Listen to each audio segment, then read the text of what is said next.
जय श्री कृष्ण। विश्व गीता प्रतिष्ठानम उज्जैनी द्वारा आयोजिते अस्मिन् गीता संस्कृत शिक्षा वर्गे भवतां सर्वेषां स्वागतम वंदनम अभिनंदनम। वयं जानीमः यत् श्रीमद्भगवद्गीता भगवतः साक्षात् वाणी अस्ति। एतस्याः वाण्याः अवगमनं सर्वेषां मनुष्याणां कृते परम कल्याणप्रदम् अस्ति। सा वाणी संस्कृत भाषया निबद्धा अस्ति। संस्कृत भाषा इदानीम् अस्माकं व्यवहारतः किञ्चित् दूरे अस्ति। केचन व्यवहारं कुर्वन्ति किन्तु प्रायशः जनाः दूरं सन्ति। तो अपना प्रयास है कि श्रीमद् भगवद गीता और संस्कृत इन दोनों को मूल रूप में समझने के लिए हम इस वर्ग के माध्यम से प्रयत्न कर रहे हैं। प्रतिदिन प्रातः 10 बजे से 11 बजे तक 1 घंटा की कालावधि में हम श्रीमद् भगवद गीता के न्यूनतम 8 से 10 श्लोकों का विशद अध्ययन करते हैं।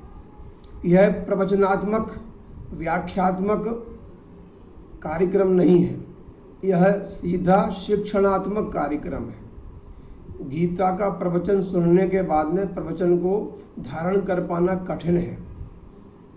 लोग बहुत सी कथाएं सुनते हैं किंतु कथाओं को सुनने के पश्चात वह कितना आचरण करते हैं यह सबको पता है। इसलिए श्रीमद् भगवद गीता को स्वयं पढ़ना, स्वयं समझना, स्वयं अनुभव करना, स्वयं हृदयंगम करना, यह उद्देश्य इस वर्ग का है कि व्यक्ति आत्मनिर्भर हो जाए, अध्यात्म के मामले में अथवा अधिदैव के मामले में। तो इन सब विसंगतियों के कारण से जो विसंगतियां होती हैं, कथा को सुनकर आए और उल्टे काम करने में भी कई लोग लग जाते हैं। सभी करते हैं ऐसा बिल्कुल नहीं है, लेकिन लोग उसको धारण नहीं करते क्योंकि एक बार सुनने के बाद में पुनः पुनः उसका अभ्यास ना होने से, उसकी गहराई में न जा पाने के कारण से लोग फिर से अपने पुराने रास्ते पर आ जाते हैं। तो श्रीमद् भगवद गीता मनुष्य के प्रत्येक प्राणी के विकार को दूर करने का एक सबसे सरल और सुगम माध्यम है। हम इस वर्ग में व्यक्ति को स्वयं इतना सक्षम बना रहे हैं कि वह स्वयं प्रत्येक पद को, प्रत्येक अक्षर को, प्रत्येक शब्द को पहचान ले और पहचान कर उसको गहराई से समझने का प्रयत्न करें।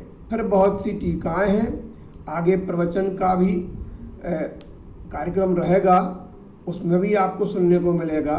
फिर श्रीमद् भगवद गीता की सबसे अधिक टीकाएं उपलब्ध हैं और गीता प्रेस गोरखपुर के द्वारा प्रकाशित भी हैं। आप लोग उनको खरीद कर और पढ़ सकते हैं, स्वयं अनुभव कर सकते हैं। किंतु पहले मूल का जानना आवश्यक है।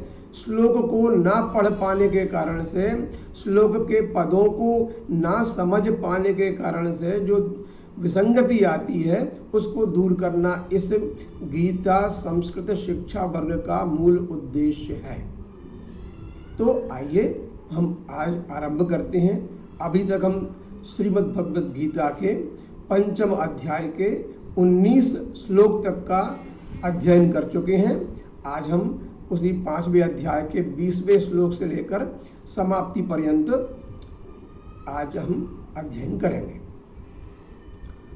श्रीमद् भगवद गीता की पुस्तक एक टिप्पणी पुस्तिका और पेन लेकर सब लोग बैठे होंगे ऐसा विश्वास है। आरंभ करते हैं गीता जी का 5वें अध्याय का 20वां श्लोक। ओम श्री परमात्मने नमः। श्रीमद् भगवद गीता पंचमोऽध्यायः विंशतितमः श्लोकः।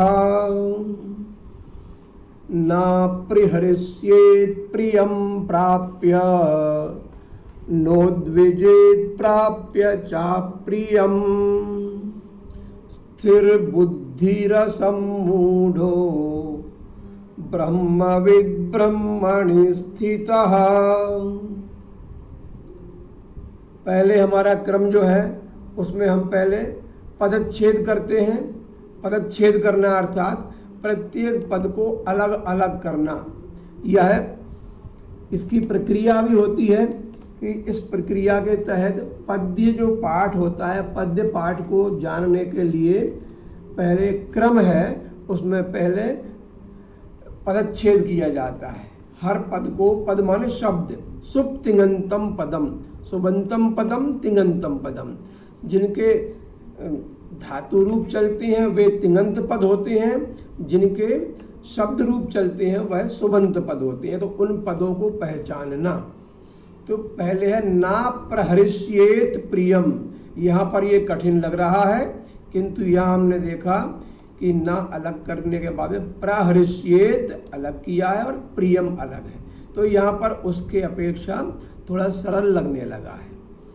प्रियम जहाँ अनुस्वार स्थाने मकारावत, प्राप्य नोद्विजेत प्राप्य, न उद्विजेत प्राप्य, अलग अलग संधि है। ना और ऊ की संधि है, आ उ से मिलकर गुण होता है अदेंग गुण। प्राप्य अलग किया। चा प्रियम, चा प्रियम में से चा और अप्रियम को अलग किया। ये चा प्रियम में संधि है जिसका नाम है सवर्ण दीर्घ संधि। स्थिर बुद्धि ही, स्थिर बुद्धि ही असम्मूढ़, असम्मूढ़ो, ये बुद्धि का विसर्ग का रुत्व हुआ था। यहाँ पर रा के स्थान पर हम वापस विसर्ग को लेकर आए और असम्मूढ़ो, असम्मूढ़ा जहाँ विसर्ग का ऊ होकर ओ हो जाता है। विसर्ग संधि में उत्त होने के कारण से दो संधियां एक साथ में होती हैं। एक तो होती है विसर्ग संधि उत्व, और दूसरी होती है आ और ऊ मिलकर गुण संधि। ब्रह्मवित्, ब्रह्मविद अर्थात ब्रह्म वेत्ता, ब्रह्म जानाति यह सह, ब्रह्म वेत्ति, विद धातु है तो ब्रह्मणि स्थित है। पदच्छेद करने के बाद में पद का परिचय होता है। हर एक पद को हम परिचय लेंगे। ना निषेधात्मक अव्यय है। प्रहरिष्येत, इसमें हर्ष धातु है। हर्ष, हर्ष उत्पन्न होना, हर्षति, हर्ष्येत, इसमें विधिलिंग लकार प्रथम पुरुष एक वचन है प्राउपसर्ग पूर्वक। प्रियम, प्रिय शब्दस्य द्वितीया विभक्ति एक वचनम, प्रिय, प्रिय को, प्रहर्षियत माने प्रसन्न हो। प्रियम, प्रियम, प्राप्य, प्रा उपसर्ग आप धातु और लय प्रत्यय है इसमें, मतलब प्राप्त करके इसका अर्थ होता है। तो प्रियम प्राप्य ना प्रहर्षियेत। आगे हम अन्वय में देखेंगे ना उद्विजेत, नोद्विजेत, ना उद्विजेत। अब ये उद्विजेत में कई लोग जब दा में वा लगा होता है तो रा पढ़ते हैं उसको, यह रानी दा में वा लगा होता है तो उद्विजेत। ना उद्विजेत अर्थात उद्विग्न ना हो, उद्विग्न होना, विचलित होना। प्राप्य पुनः वही चीज, प्रा और आप लेप, चा अप्रियम, ना प्रियम यत् तद अप्रियम, जो प्रिय नहीं है वह अप्रिय है। स्थिर बुद्धि ही, यस्य बुद्धि स्थिरा सह। असम्मूढ़ा, मूढ़ माने जड़ बुद्धि, जिसकी बुद्धि कार्य नहीं करती। सम्मूढ़ माने किंकर्तव्य विमूढ़ता की भावना, क्या करें और क्या नहीं करें। और असम्मूढ़ माने सम्मूढ़ता का अभाव, मूर्खता का अभाव, जड़ता का अभाव अर्थात चेतनता। ब्रह्मविद, ब्रह्मविद ब्रह्मवेत्ता, ब्रह्म को जानने वाला विभक्ति। और ब्रह्मणि, ब्रह्म शब्द नपुंसकलिंग शब्द है, उसका सप्तमी एक वचन है, तो ब्रह्मणि माने ब्रह्म में, आधार शब्द है, आधारे अधिकरणे चा, स्थितः, स्था धातु अक्त प्रत्यय, स्था में लग गया तो स्थितः स्थित है। अन्वय करते हैं, अन्वय करना अर्थात ये पद्य पठन का क्रम है, पद विच्छेद, पुनः पद परिचय, पद आकांक्षा, उसके बाद अन्वय करना। ये तो प्रियम प्राप्य ना प्रहर्ष्येत, कर्ता कर्म क्रिया के उसमें हमने जब लगाया तो प्रियम प्राप्य, प्रिय को प्राप्त करके, ना प्रहर्ष्येत, नहीं हर्षित हो। ये ना आखिरी में नहीं जाता है कभी भी, ये ध्यान रखें, इसलिए ना को लाना पड़ता है पहले। कभी भी एकदम अंत में केवल ना का प्रयोग संस्कृत भाषा में निषिद्ध है, करना ही है तो नैव करना पड़ेगा, नैव, ना एव नहीं, ऐसा नहीं, केवल अकेला ना जहां होगा उसका प्रयोग वाक्य के अंत में कभी भी नहीं किया जाता। तो प्रियम प्राप्य ना प्रहर्ष्येत च, और अप्रियम प्राप्य नोद्विजेत, अप्रिय को प्राप्त होकर उद्विग्न ना हो, विचलित ना हो। लोग यही करते हैं कि प्रिय प्राप्त हुआ तो खुशी के मारे फूले नहीं समाते, और जहां कुछ अप्रिय मिल गया, जो नहीं चाहते वह मिल गया, बेरोजगारी मिल गई, भूखमरी मिल गई, निर्धनता हो गई, कुछ अच्छी चीज हमारी चली गई, समाप्त हो गई, खत्म हो गया कुछ, तो फिर उस अप्रिय के कारण से फिर इतने उद्विग्न हो जाते हैं वह लोग कि बहुत से गलत कदमों को भी उठा लेते हैं, और उसमें अपना या दूसरे व्यक्तियों का प्राण तक वो ले सकते हैं ऐसी स्थिति में। तो यहाँ उस स्थिति से बचने का उपाय है ये सीधी जो साक्षात ये जो मानसिक उपचार है व्यक्ति का, वो कैसा होता है? स्थिर बुद्धि ही, वह व्यक्ति स्थिर बुद्धि होता है। स्थिरा बुद्धि यस्य सह स्थिर बुद्धि, स्थिर बुद्धि किस, और असम्मूढ़ होता है, वह कभी भी संशय में नहीं रहता कि ये करूं या वो करूं, मैं इस चक्कर में कुछ भी नहीं कर पाता। अपना कदम, अपनी दिशा, अपना लक्ष्य निर्धारित तो होता है कि मुझे इस दिशा में बढ़ना श्रेयस्कर है, उसमें मेरा कल्याण है, उसी दिशा में जाता है। बहुत से रास्ते आते रहें, कभी भी कहीं भी वह विचलित नहीं होता है। वह ब्रह्मविद होता है, वह ब्रह्म का वेत्ता होता है, ब्रह्म को जानने वाला होता है। और ब्रह्मणि स्थितः, ब्रह्म में ही वह स्थित रहता है हमेशा, एक ही भाव से। कभी भी कहीं भी वह नहीं सोचता कि मैं अकेला हूं या अब क्या होगा, क्योंकि हमारे कहने से, हमारे करने से कुछ नहीं होता।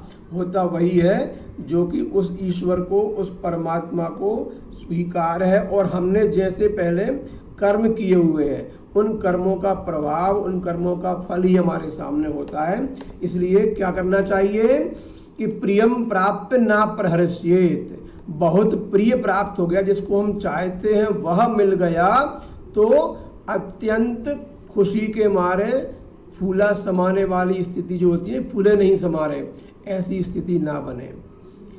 यदि अप्रिय माने जो नहीं चाहते वह हो गया है तो विचलित ना हो।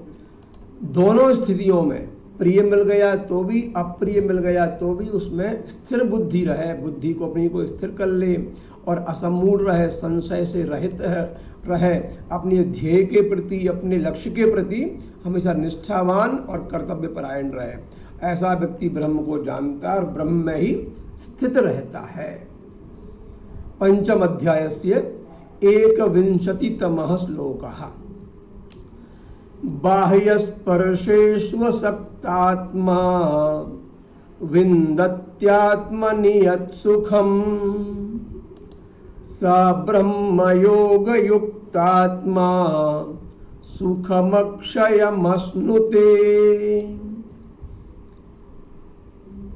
यहाँ जहाँ जहाँ भी 8 अक्षर पूरे होते हैं वहाँ हम कॉमा लगा लेते हैं ताकि पढ़ने में पद विच्छेद हो जाए।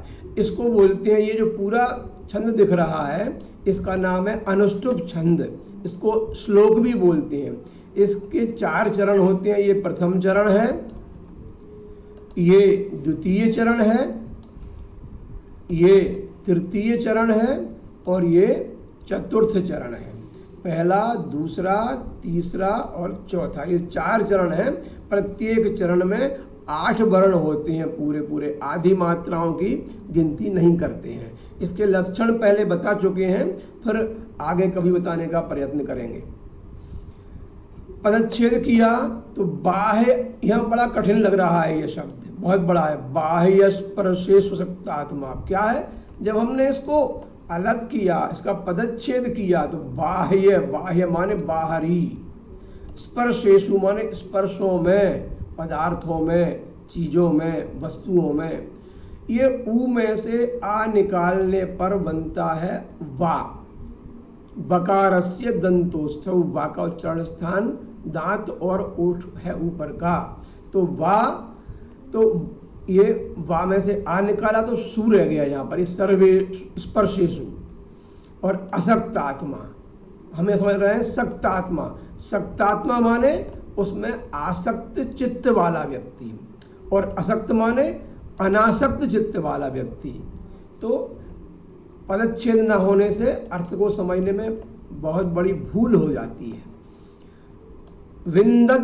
विन्दत्यात्मनि, ये भी ई और आ को मिलकर यहां भी संधि हुई है, यण संधि है। ई और आ या बन गया है, विन्दति का ती और आत्मनि का आ त्या हो गया है।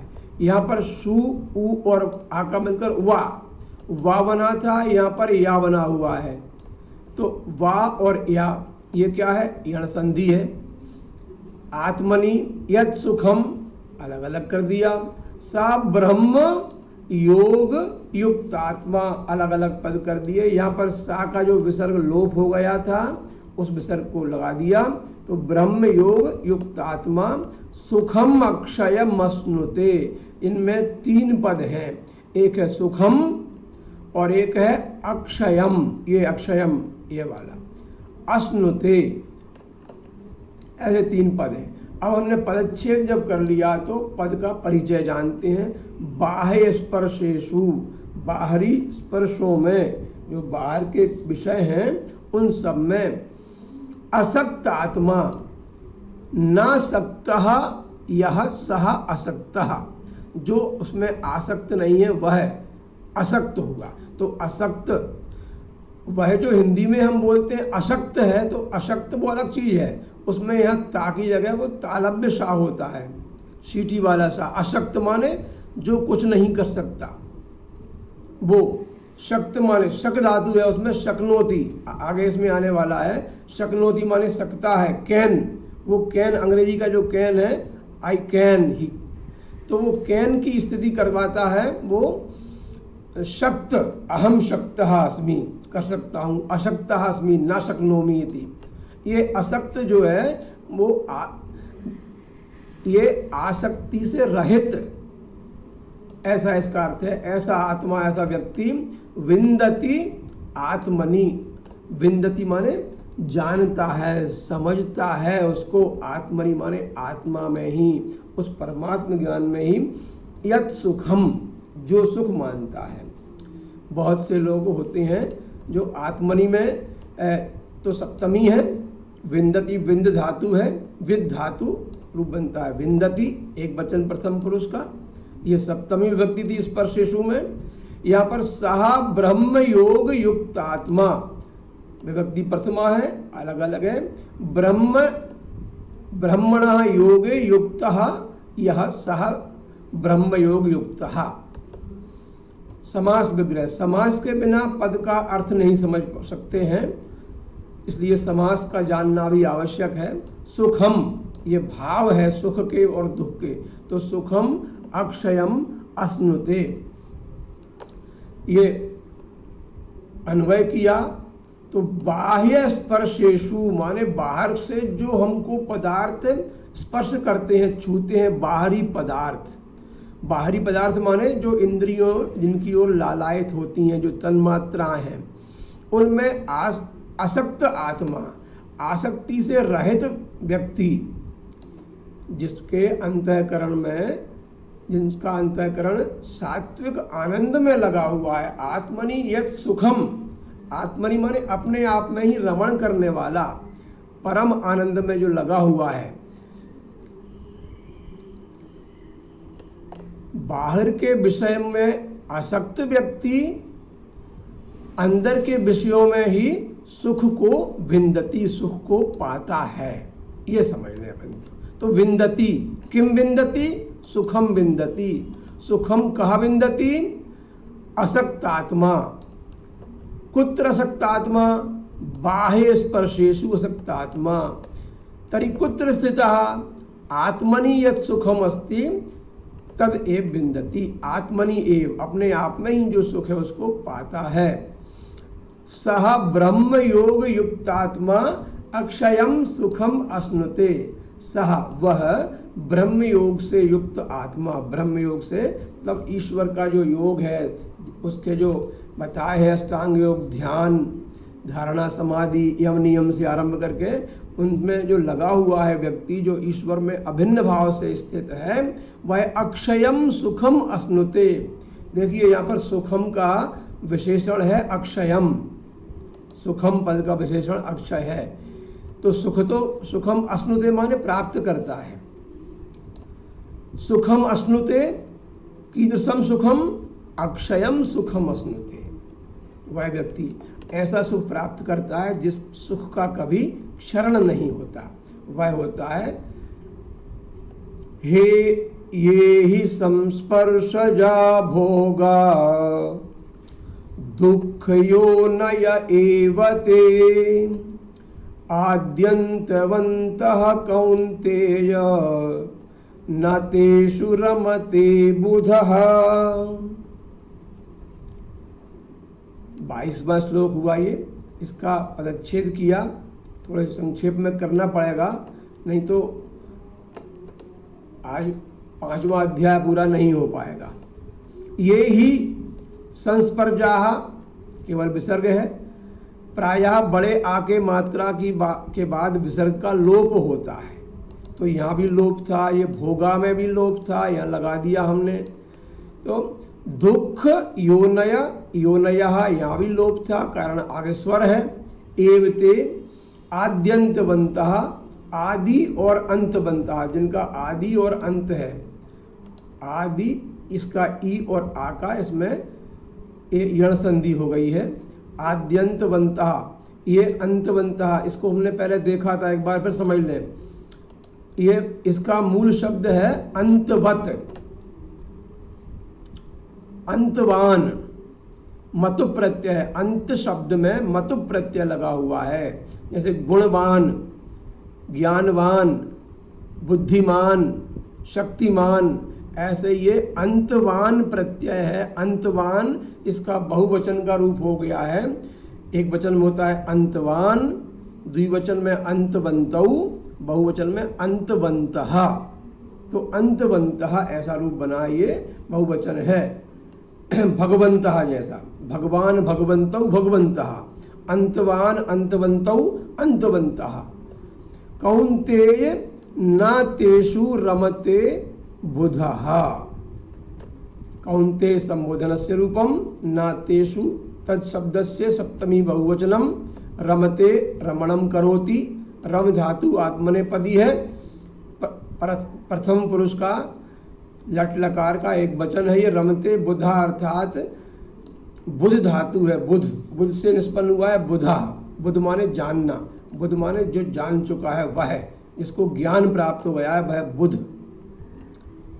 हे कौन्तेय, अन्वयः कृतः, हे कौन्तेय ये संस्पर्शजाः भोगाः ते ही दुख योनयः एव आदि अंतवन्तः। क्या है? ये ही संस्पर्शजा, जो ये संस्पर्श जनित भोग है।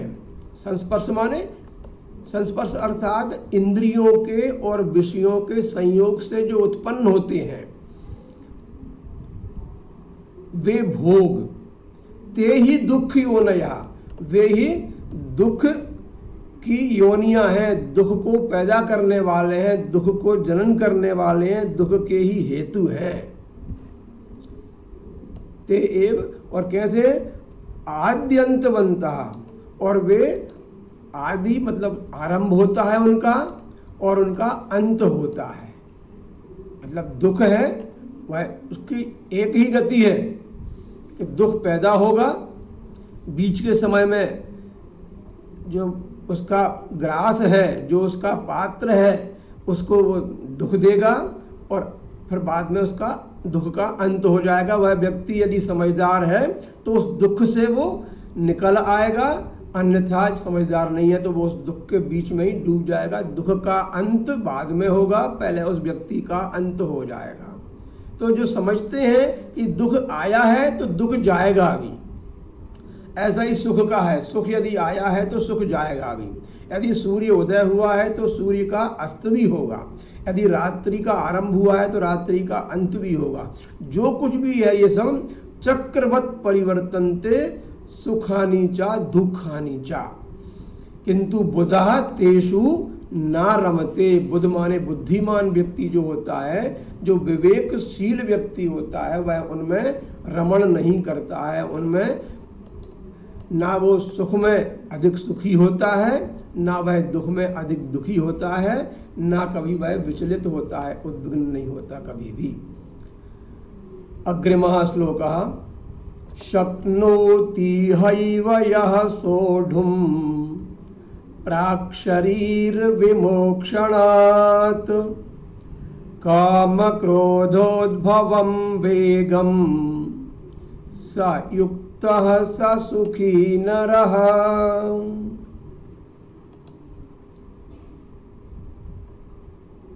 यह श्लोक शक्नोति हैव, इसका पदच्छेद हुआ शक्नोति इह।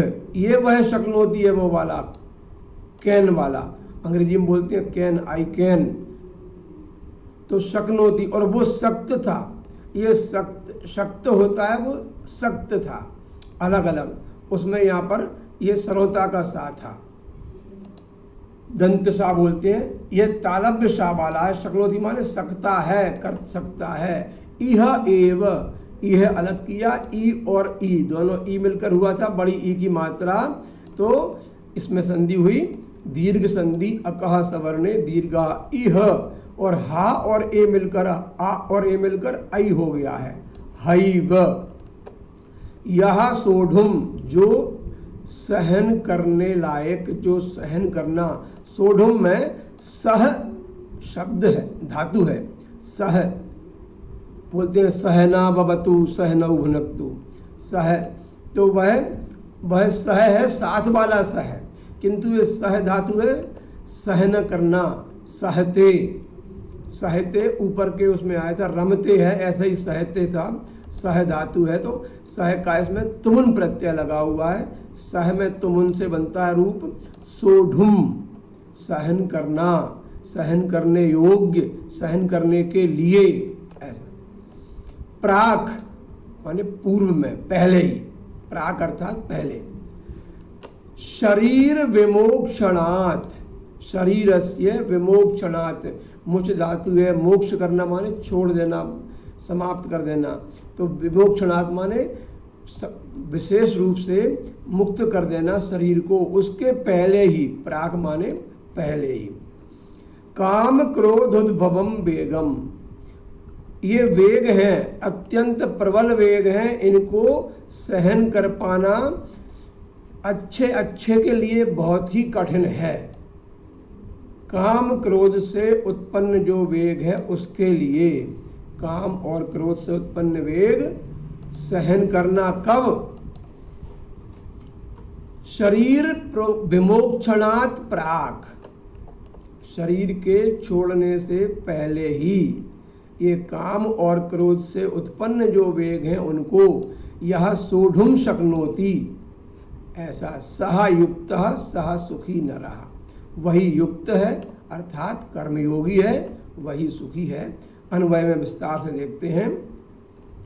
यह अर्थात जो, यत शब्द का पुल्लिंग का प्रथमा विभक्ति का एक वचन है। यह यौ ये, जो माने जो जिसकी बात चल रही है, जो व्यक्ति जो साधना करने वाला है, जो परमात्मा को जानने वाला है, जो यह माने अत्र, यहां, इसमें शरीर विमोक्षणात् प्राक, शरीर के विमोक्षण से पहले ही, शरीर के नाश होने से पहले ही, प्राक एव माने पहले ही, काम क्रोधोद्भवम, काम और क्रोध से उत्पन्न होने वाले वेगम, वेग को, सोढ़ुम सहन, शक्नोति सहन कर सकता है, सह नरः युक्तः, वही नर युक्त है माने योगी है, सह एव नरः सुखी ही, वही नर सुखी है और कोई सुखी नहीं है। काम को यदि आपने सहन नहीं किया तो विनाश है, और क्रोध को सहन नहीं किया तो फिर सबका विनाश है, स्वयं का भी विनाश है, परिवार का भी विनाश है, समाज का भी है, देश का भी है, प्रकृति का भी है, सबके विनाश ही विनाश होना है। इसलिए ये काम और क्रोध से होने वाले जो आवेग हैं उनको यत्न पूर्वक, नियंत्रण पूर्वक उनको अपने जीवन में आचरण करना चाहिए, नहीं तो बहुत हानि हो जाती है। अग्रिमः श्लोकः अस्ति योऽन्तः सुखोऽन्तरारामस् तथान्तर्ज्योतिरेव यः। फिर से पढ़ते हैं। योऽन्तः सुखोऽन्तरारामस् तथान्तर्ज्योतिरेव यः स योगी ब्रह्मनिर्वाणम् ब्रह्मभूतोऽधिगच्छति।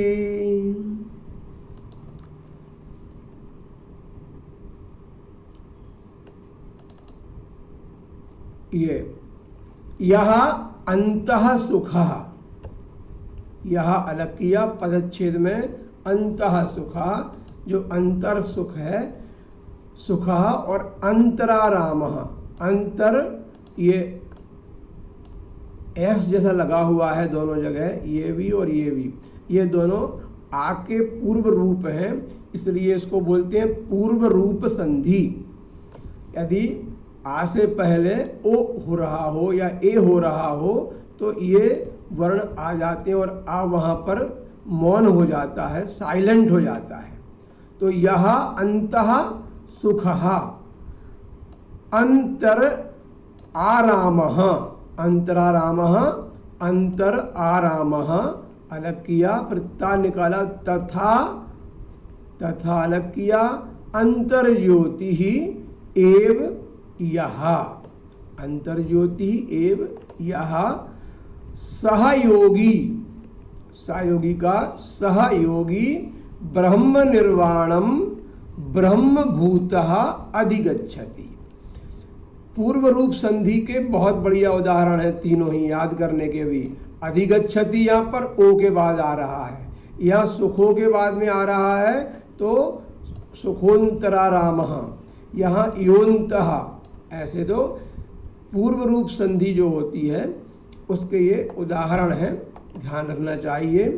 तो यह अंतः सुखः, अंतर आरामः, अंतर ज्योति एव यह, सब में विभक्ति प्रथमा है इनमें, इनको हम जानते हैं। यह माने जो, सह माने वो, वह, योगी ब्रह्म निर्वाणम ब्रह्मभूतः अधिगच्छति। सरल है पदच्छेद, अन्वय देखेंगे। यह एव अंतः सुखः, यह जो व्यक्ति, जो पुरुष, जो मनुष्य, जो प्राणी अंतः सुखः माने अंतर में ही सुख को अनुभव करने वाला है। अंतरारामः, अंतराराम है, हमारी भाषा में कहते हैं वह तो आत्माराम है, अर्थात आत्मनि एव यह आरामम प्राप्नोति सह आत्मारामः। तथा यह अंतर्ज्योति अस्ति, जो अंतर्ज्योति है, अंतर्ज्योति मतलब अपने आत्मज्ञान के प्रकाश से प्रदीप्त है, ऐसा व्यक्ति। सह ब्रह्मभूतः, वह परब्रह्म परमात्मा के साथ में योगी युक्त होकर के, वह योगी ब्रह्म निर्वाणम अधिगच्छति, ब्रह्म के निर्वाण पद को प्राप्त होता है। अधिगच्छति, निर्वाण पद प्राप्त होना अर्थात समस्त पाप और पुण्यों के फलों को छोड़ देना। जहां हमारे पास ना प्लस बचा ना माइनस बचा, तो हम शून्य पर आ गए, और शून्य की जो अवस्था है वही है परम अवस्था, कि ना किसी के पक्ष में है ना किसी के विपक्ष में है, वहां निरपेक्ष है, किंतु उस शून्य के जरूर अवश्य सापेक्ष है। तो उसी को कहा है अवस्था को कि पूर्णमदः पूर्णमिदं पूर्णात् पूर्णमुदच्यते पूर्णस्य पूर्णमादाय पूर्णमेवावशिष्यते। पूर्ण ही बचता है तो वह स्वयं ब्रह्म हो जाता है।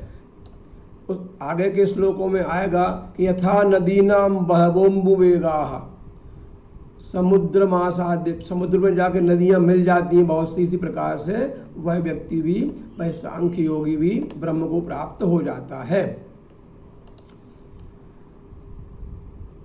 5वें अध्याय का 25वां श्लोक है, लभन्ते ब्रह्म निर्वाणम ऋषयः क्षीण कल्मषाः छिन्नद्वैधायतात्मानः सर्वभूतहिते रताः। ये लभन्ते, लब धातु, आत्मने पद, लट लकार प्रथम पुरुष बहुवचन, लभते लभेते लभन्ते, प्राप्त करते हैं। ब्रह्म निर्वाणम, ब्रह्म निर्वाण को, ब्रह्म में निर्वाण की अवस्था को, के ऋषयः, ऋषयः ऋषि, ऋषि इससे ही उत्पन्न हुआ है शब्द रिसर्चर, रिसर्च यह करोति सह ऋषि, तो ऋषयः, ऋषि ऋषि ऋषयः, यह मननम करोति सह मुनिः, यह रिसर्च करोति अनुसंधानम करोति, नवीनम अनुसंधानम करोति सह ऋषि। क्षीण कल्मषाः, क्षीण कल्मषाः, इनके कल्मष सभी क्षीण हो गए हैं। कल्मष अर्थात जितने भी उनके जो पाप हैं वह कल्मष क्षीण हो गए हैं, क्षीण हो जाता है वह। छिन्नद्वैधाः यतात्मानः, वह छिन्न द्वैधा है, द्वैधा माने द्विधा, जिसकी बुद्धि द्विधा होती है, माने संशय में पड़ी होती है, यह करूं या वो करूं मैं, हर समय वही रहता है। सुबह से व्यक्ति उठता है और प्रातः काल से उठने के बाद में वह बहुत बातें सोचता है, और शुभ काम करने के पहले 10 बार सोचता है ये करूं या नहीं करूं, छोड़ो फिर बाद में कर लेंगे, फिर बाद में कर लेंगे। इसी दुविधा में उसका सुबह से लेकर दोपहर हो जाता है और कुछ नहीं कर पाता, दोपहर में भोजन किया और सो जाता है। तो इस दुविधा के संकट से मिटना है, हमारा एक लक्ष्य निर्धारित है पहले से, जिसके छिन्न संशय हो गए हैं, जिसकी द्विधा बुद्धि नहीं है, जिसने अपने द्वैत भाव को जीत लिया, ये द्वैत है तो उसको जीत लिया है, वैसा व्यक्ति, वैसे व्यक्ति, बहुवचन है, छिन्न द्वैधाः येषाम द्विविधीकरण छिन्नम जातम ते, यत आत्मानः, यत आत्मानः अर्थात यतात्मानः, येषाम यत्न पूर्वकम आत्मा, आत्मा जितः अस्ति, आत्मानम, ये जितवन्तः, अपने आप को जिन्होंने जीत लिया है, वैसा व्यक्ति यतात्मानः सर्वभूत हिते रताः, सभी भूतों में, भूतों के हित में लगा हुआ। भूत माने भू धातु है, भू माने होना, भूत माने जो हो गया है वह, जो बन गया है, पैदा हो गया है वह भूत है। हम सभी भूत हैं, जितने भी प्राणी हैं सब भूत हैं, वो पिशाच वाले भूत नहीं। अर्थात ये धरती का नाम है भू। वंदे त्वाम भूदेवीम आर्य मातरम भू, ओम भूर्भुवः स्वः। भू, भू अर्थात पृथ्वी, क्योंकि ये हुई है पृथ्वी, बनी है पृथ्वी, और हम सब बने हैं तो हम भी भूत हुए हैं। तो सर्वभूत हिते रता, सब भूतों के हित में जो रत रहते हैं। सब भूत अर्थात केवल मनुष्य ही नहीं, मनुष्य भी, पशु पक्षी भी, जो पेड़ पौधे हैं, वनस्पति, प्रकृति, सब कुछ समाहित है इसमें। जो सबके हित में रहता है, जो लगे हुए हैं, वे लोग क्या करते हैं? वे लोग ब्रह्म निर्वाणम लभन्ते, ब्रह्म के पद को प्राप्त होते हैं, ब्रह्मवेत्ता हो जाती हैं। के ऋषया, वे ही ऋषि कहलाते हैं। तो ऋषया ब्रह्म निर्वाणम लभन्ते, ऋषया कीदृशा भवन्ति? यतात्मानः, हमेशा यत्न करते हुए अपने आप को जीतने का। सर्वभूत हिते रताः, सर्वेषां भूतानां हिते रताः ये ते, सब प्राणियों के हित में लगे हुए रहते हैं वे। छिन्नद्वैधाः, जिनके द्वैत बुद्धि नष्ट हो गई है, संशय नष्ट हो गए हैं पूरे। क्षीण कल्मषाः, जिनके सभी पाप नष्ट हो गए हैं, कल्मष नष्ट हो गए हैं। ते ऋषयः ब्रह्म निर्वाणम लभन्ते, वही ब्रह्म को प्राप्त होते हैं और कोई नहीं। 26वां श्लोक है, काम क्रोध वियुक्तानां यतीनां यतचेतसाम् अभितो ब्रह्म निर्वाणम वर्तते विदितात्मनाम्। काम क्रोध वियुक्तानाम, वियुक्त लोगों का, किससे? काम से और क्रोध से। छेद कर दिया, ऊपर का बड़ा लग रहा था, यह सरल हो गया कि कामात वियुक्तानाम क्रोधात च विमुक्तानाम, काम से वियुक्त लोगों का और क्रोध से वियुक्त लोगों का।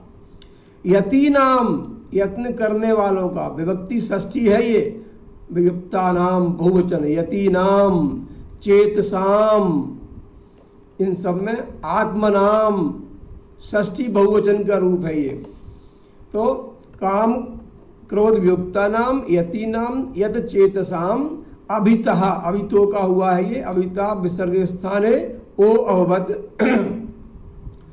ब्रह्म निर्वाणम वर्तते, व्रत धातु है, अस्ति, वर्तते माने अस्ति, विद्यते, ये वर्त धातु चलती है आत्मने पद में, अस्ति इसका अर्थ होता है। विदित आत्मनः, विद धातु है, विद, विद में लग गया अक्त प्रत्यय, तो विदित हो गया है, विदितम। आत्मनाम, आत्मा वालों का अन्वय किया। काम क्रोध वियुक्तानाम, काम और क्रोध से जो वियुक्त हैं, जो रहित हो गए हैं, जो छोड़ चुके हैं काम और क्रोध को। यत चेतसाम, येषाम चित्तम जितम अस्ति, जीत लिया है यत्न पूर्वक जिन्होंने अपने चित्त को। विदित आत्मनाम, विदित आत्मनाम अर्थात जिन्होंने आत्मानम, अपने आप को, अपने आत्मा को जीत लिया है, जान लिया है, साक्षात्कार कर लिया है, पहचान लिया है, अभिज्ञान हो गया है, ऐसे विदित आत्मनाम, विदित आत्मा वालों का। यतीनाम, यतीनाम अर्थात जो ज्ञानी पुरुष हैं, जो यत्न करते रहते हैं। एक होता है मुनि, एक होता है यति, जो निरंतर यत्न करता रहता है वह यति होता है, जो मनन करता है वह मुनि होता है, रिसर्च करता है वह ऋषि होता है। तो यति नाम अभितः, यति माने एक योगी के लिए भी इसका पद का भाव आया है। तो अभितः ब्रह्म निर्वाणम वर्तते अभितः, ये एक सूत्र है द्वितीय विभक्ति का। अभितः परितः समया निकषा हा प्रति योगे द्वितीया। तो अभितः जो है माने चारों ओर से, सब तरफ से। या तो ही यह द्वितीय का पद नहीं है, ना उसकी आवश्यकता है, क्योंकि ये उसके भाव में नहीं है, ये भिन्न भाव में है। अभितः माने सब ओर से, परितः माने चारों ओर से, अभितः माने सब ओर से, उभयतः माने दोनों ओर से। तो सब ओर से जिन्होंने अपने चित्त को जीत लिया है, सब ओर से शांत जो है वो ब्रह्म निर्वाणम वर्तते, और वह पर ब्रह्म परमात्मा ही पूर्ण है, ऐसा सोचते हैं कि ईश्वर ही परिपूर्ण है और कोई नहीं है। अग्रिमः श्लोकः पंचमाध्यायस्य 27तमः श्लोकः। इसको दो प्रकार से बोलते हैं। 27तमः श्लोकः माने 27वां श्लोक, अथवा 27 श्लोकः, ये भी शुद्ध है। 26 श्लोकः, 25 श्लोकः, 11 श्लोकः, 38 श्लोकः, अथवा 38तमः, तम प्रत्यय होता है तरफ। तो ऐसे ही 27 श्लोकः। स्पर्शान् कृत्वा बहिर्बाह्यांश चक्षुश्चैवान्तरे भ्रुवोः प्राणापानौ समौ कृत्वा नासाभ्यन्तरचारिणौ।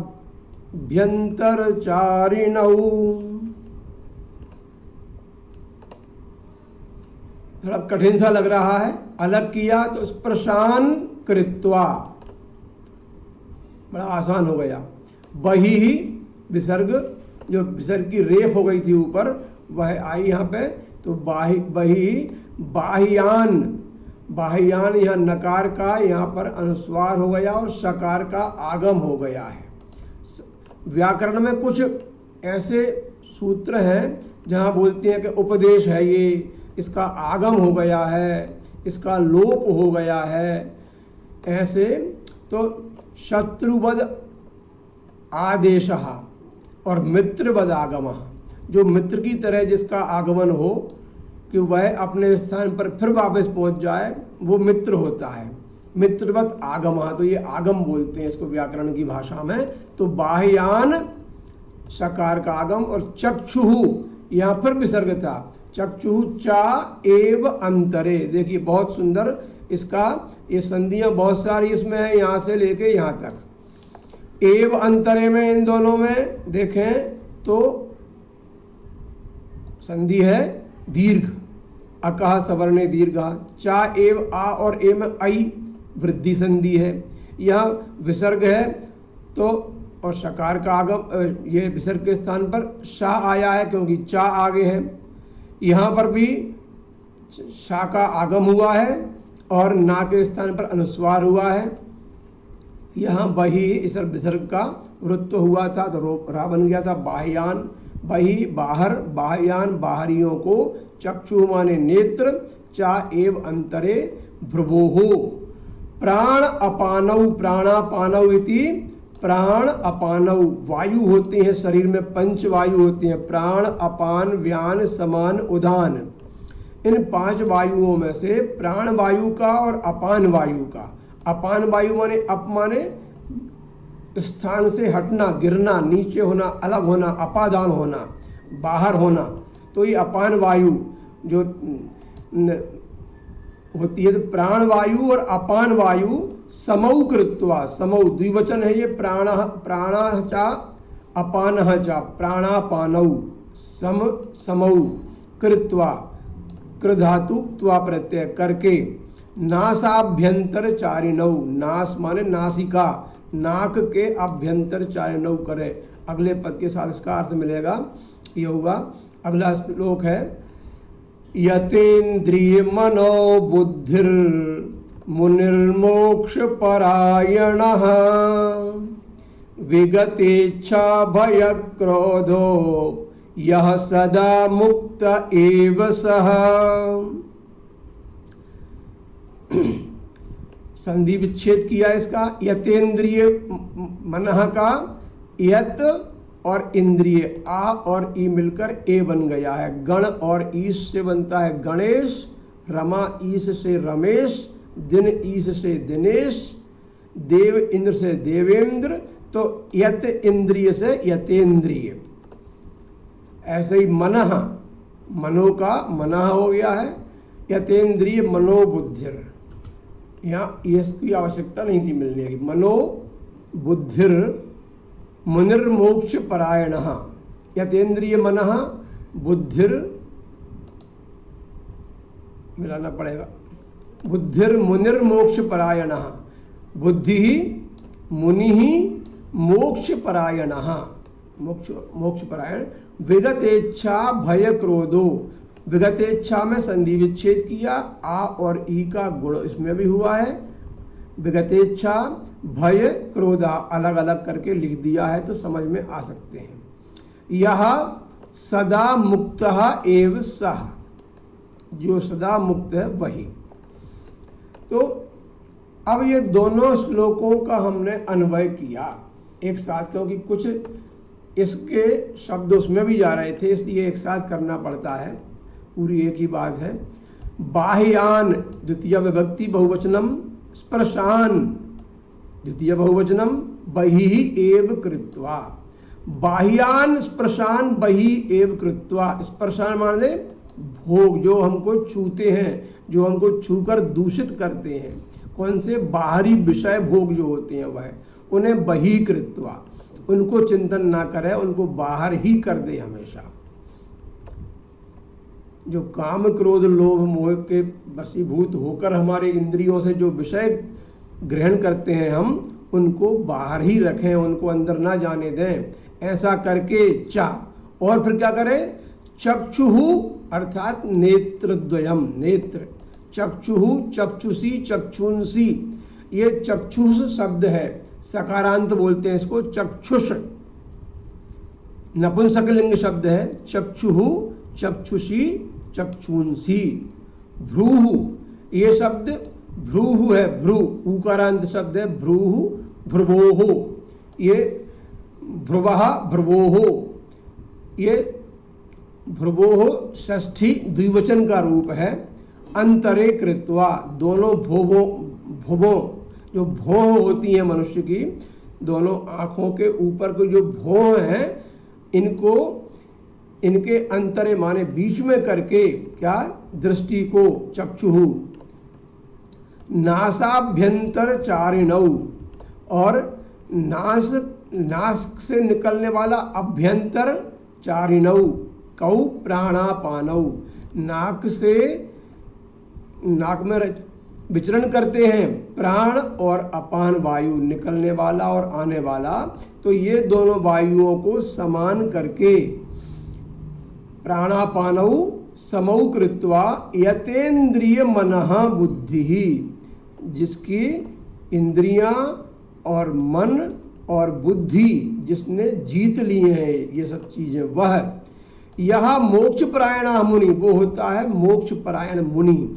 और कैसा होता है, विगत इच्छा भय क्रोधः, यस्य क्रोधः विगतः, यस्य भयम विगतम, यस्य इच्छा विगता, माने चली गई है इच्छा, चला गया है क्रोध, चला गया है भय, जिसका वह सह सदा मुक्तः एव, वह हमेशा मुक्त ही कहा गया है। अंतिम श्लोक है इस अध्याय का, 5वें अध्याय का 29वां श्लोक। भोक्तारं यज्ञ तपसां सर्वलोक महेश्वरं सुहृदं सर्वभूतानां ज्ञात्वा मां शान्तिमृच्छति।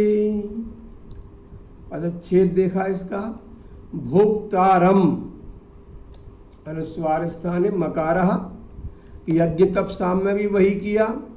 सर्वलोक महेश्वरम, वैसा का वैसा, केवल हाइफन लगा दिया बीच में पदच्छेद दिखाने के लिए।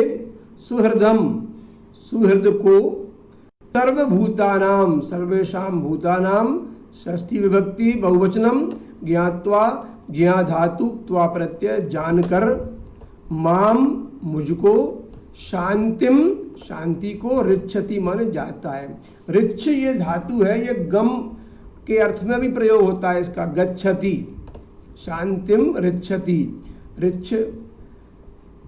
तो परिच्छेद किया, माम यज्ञ तपसाम भोक्तारम,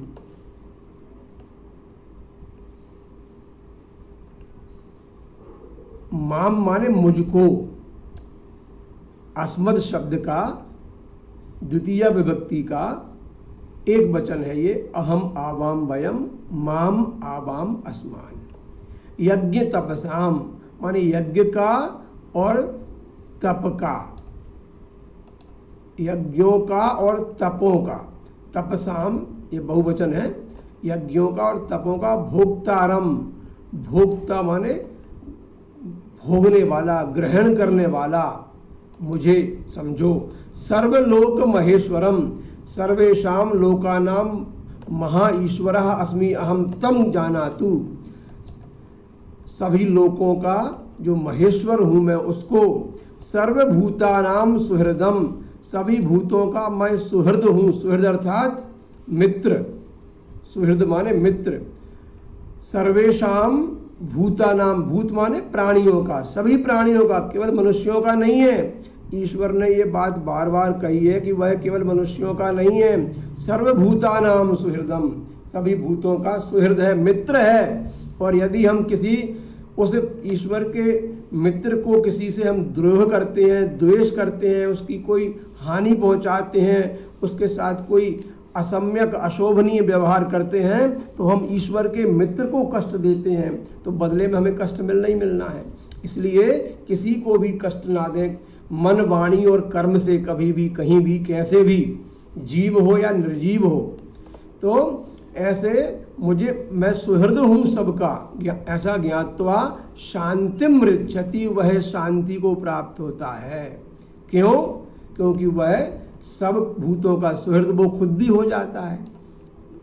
जो मुझे मानता है परम भाव से, वही मेरे जैसा हो जाता है। अतः माम यज्ञ तपसाम, मुझको यज्ञ और तपों के भोगने वाले को, भोक्तारम, सर्वलोक महेश्वरम, सभी लोकों का ईश्वर, सबका स्वामी, सर्वभूतानाम सुहृदम, सब भूतों का सुहृद माने मित्र, अर्थात स्वार्थ रहित और दयालु और प्रेमी। मित्र के ये लक्षण बताए यहाँ तीन। सुहृद क्या होता है? सुहृद माने यस्य हृदय, हृदयम माने सुंदर, जिसका हृदय हो। सुंदर कौन का होगा? जिसमें कोई छल, कपट, मल इत्यादि नहीं होगा, वह सुहृद होगा, वही मित्र है। वह स्वार्थ रहित होगा, वह अपने मित्र के प्रति दयालु होगा और वही अपने मित्र के प्रति प्रेमी भी होगा। प्रेम, दया और स्वार्थ रहितता, ये सुहृद के गुण हैं। तो ऐसा तत्व से जानकर एवं ज्ञात्वा, इस प्रकार से जानकर यह व्यवहारम करोति सह शांतिम रिच्छति। इस प्रकार से 5वें अध्याय का 29वां श्लोक हमारा समाप्त हुआ और 5वां अध्याय समाप्त होता है। तो ओम तत्सदिति श्रीमद्भगवद्गीतासूपनिषत्सु ब्रह्म विद्यायां योगशास्त्रे श्रीकृष्णार्जुन संवादे संन्यास योगो नाम पंचमोऽध्यायः। हरि ओम। अंत में 18वें अध्याय का 78वां श्लोक माने अंतिम श्लोक निकालेंगे और उसको पढ़ेंगे। यत्र योगेश्वरः कृष्णो यत्र पार्थो धनुर्धरः तत्र श्रीर्विजयो भूतिर्ध्रुवा नीतिर्मतिर्मम। हरि ओम तत्सत्। हरि ओम तत्सत्। हरि ओम तत्सत्। जय श्री कृष्ण। 6वें अध्याय के साथ में कल पुनः भेंट करेंगे। पुनः जय।